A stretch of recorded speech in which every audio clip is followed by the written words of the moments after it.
Welcome back.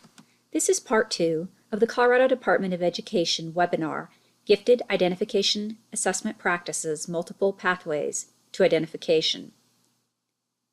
As you reviewed the discussion questions from part 1 with your team, what were some of your big ideas? One important idea you might have reviewed is the identification process is a team approach. Determinations do not occur by having just one person looking over an assessment data report and then selecting students who should be identified. The team reviews the body of evidence, then makes decisions on next steps. This may be to move forward with identification, or to collect more data to build the body of evidence, or move the student into a talent pool. Remember, universal screening is one of the best ways to ensure assessment practices support the identification of students from underrepresented populations. The Universal Screening Grant helps support the cost of assessment administration. Although strongly recommended, conducting universal screening is not mandated by ECEA rules. Did you have the opportunity to review your referral process to ensure you have multiple types of referrals from multiple sources and during multiple times during a student's educational career? In terms of the development of a talent pool, remember it is also considered a best practice in gifted education, but the formation of a talent pool is not mandated by ECEA rules. A district chooses how to select students for a talent pool, the programming they will receive, and for how long they will remain in the talent pool. Did you discuss how a talent pool could support your gifted identification practices? Let's now move on to part 2, which includes an overview of the areas or domains of gifted identification in Colorado. It is important to note that these areas did not change with the ECEA rule revisions. At this point, you will want to view the following handout. Please locate it now. The first domain is the area of general or specific intellectual ability. Intellectual ability refers to how a student thinks, reasons, and problem solves using general or fluid reasoning. You may hear this referred to as the G factor. A variety of instruments have been created over the years to measure the G factor. As noted before, some of these cognitive assessments have different types of questions that make up separate batteries. For example, the COGAT has a verbal, quantitative, and nonverbal battery. Yet each battery is measuring the same thing, fluid reasoning or the G factor. If a student demonstrates an exceptional score on the nonverbal battery of COGAT, for example, the student is not gifted in the nonverbal domain, but rather we refer to this student as gifted in the area of general intellectual ability. The second domain of identification is specific academic aptitude. A student may demonstrate exceptional ability in one or more of these content areas. In Colorado, we identify students in the academic areas of reading, writing, math, science, social studies, and world language. Since 2007, ECEA rules have stated that students are identified in all content areas. In Colorado, there are 10 specific content areas. Each content area has its own set of Colorado academic standards. Content areas include mathematics, reading, writing, and communicating, science, social studies, and world languages. All of these are considered content areas for identification in academic aptitude. The other areas include music, visual arts, theater, dance, and health and PE. These make up our next area or domain for identification.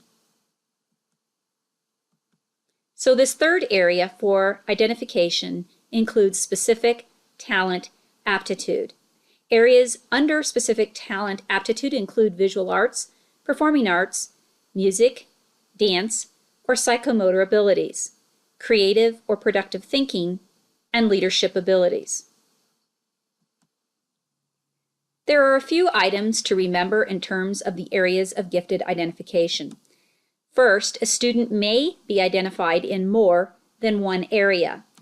Additional areas may be added to a student's identification as more data become available over time. However, once a student is identified in Colorado, that identification is never removed, even if data no longer demonstrate gifted abilities. At this point, it is important for a team to examine the reasons that are leading to a student's underachievement and make the appropriate interventions. Removing the gifted identification is not appropriate, yet a change in programming may be necessary. If a district does not offer classes in a particular talent domain, for example, dance, this does not mean the district does not have to identify in that area. If a student demonstrates a gifted ability in a talent domain, an identification occurs, and the district can then investigate programming options that might be available within the community, online, or develop an opportunity for the student to participate in an independent study.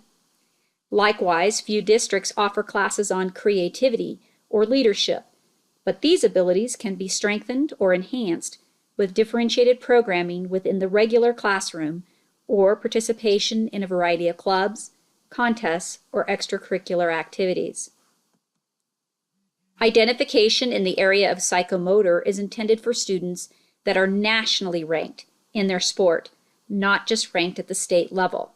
The programming then does not mean the district is responsible for providing coaching and lessons for the student, but rather the ALP might address the appropriate interventions necessary at the school for the student who typically misses many hours or days to compete at that national level. Areas or domains of giftedness do not equate to the coding used for state reporting purposes. In order to aggregate state assessment data, for many years, gifted students have been coded either a 1, 2, 3, or 4.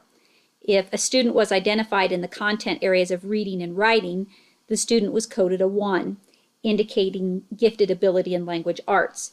If a student was gifted in mathematics, he was coded a 2, and a student gifted in both language arts and mathematics was coded a 3. Students identified in any other content area or domain were considered a number 4. Identification, documentation, and the ALP should indicate the specific area of giftedness, not just the state coding number. It is important to note that beginning with the 2016-17 school year, gifted student state coding will be changing to align with the specific areas of identification we just reviewed. It is now time for your facilitator to pause this webinar again and reflect on the areas of identification based on ECEA rules. Please discuss these questions with your group. After your discussion, you will now be ready to begin Part 3 of the webinar. Consider the following questions. In which areas do you have a strong process for identification? In which areas do you feel identification practices could be enhanced or improved? What additional resources do you need in order to identify in all of the ECEA gifted areas?